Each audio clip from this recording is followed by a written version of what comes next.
Bien, y la vicepresidenta electa de Colombia, Francia Márquez, se reunió con el presidente Gabriel Boric. En este encuentro, el mandatario ofreció a Chile como sede para un posible diálogo de paz entre el gobierno colombiano y el Ejército de Liberación Nacional. Vamos a conversar sobre este tema con Arlene Tigner, académica de las Relaciones Internacionales de la Universidad del Rosario. ¿Cómo estás, Arlene? Muy buenas tardes ya para nosotros.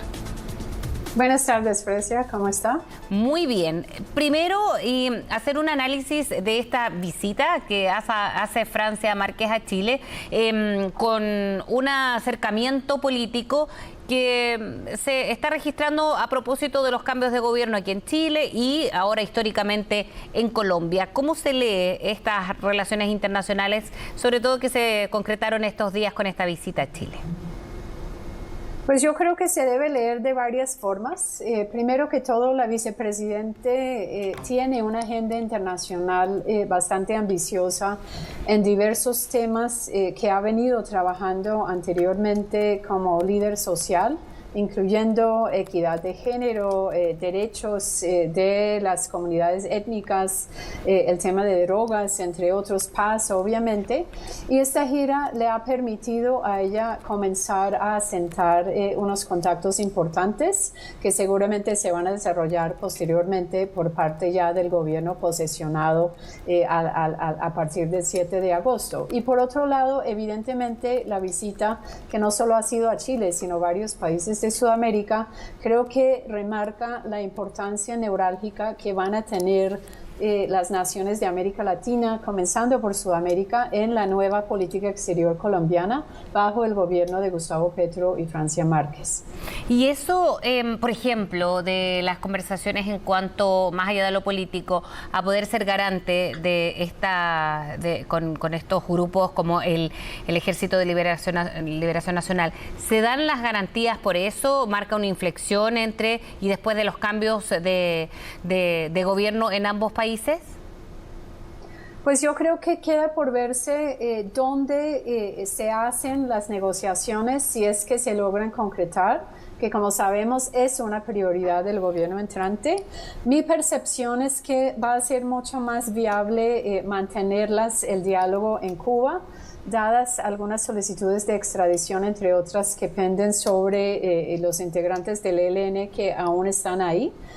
Yo creo que debe leerse la oferta del presidente Boric de tener el diálogo en Chile como un gesto muy generoso que también simboliza la importancia que va a tener la relación Colombia-Chile bajo el gobierno de Gustavo Petro, pero de nuevo creo que queda por verse qué tan viable sea considerar un cambio de lugar para estos diálogos, proceso en el cual el gobierno entrante ya está en proceso de contemplar. Sin embargo, quisiera anotar que en el pasado, en las negociaciones, sobre todo con FARC, Chile ejerció un rol muy importante como acompañante, y no dudo de que la oferta nueva del gobierno de Boric se va a ver con muy buenos ojos frente a un nuevo rol que podría jugar Chile en este proceso nuevo con el ELN.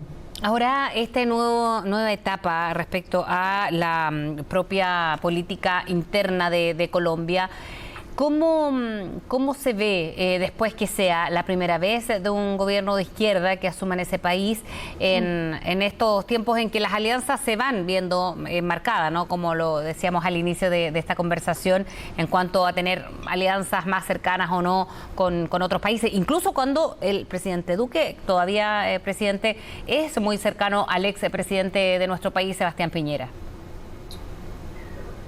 Pues en efecto, Colombia, luego de Chile, vive un momento histórico en su política. Este es el primer gobierno de izquierda que va a tener el país en toda su historia, en un contexto muy difícil, además económico, político, social.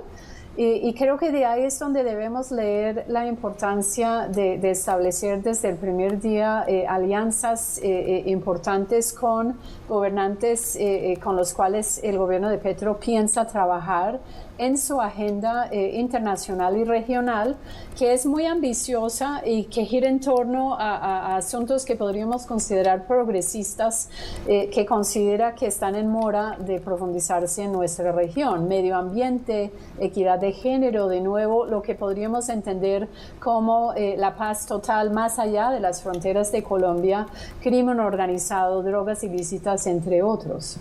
Ahora, y también en lo que se ha conocido es que el presidente Boric puede asistir al cambio de mando en ese país, pero manteniendo al embajador anterior. ¿Cómo se leen esas señales?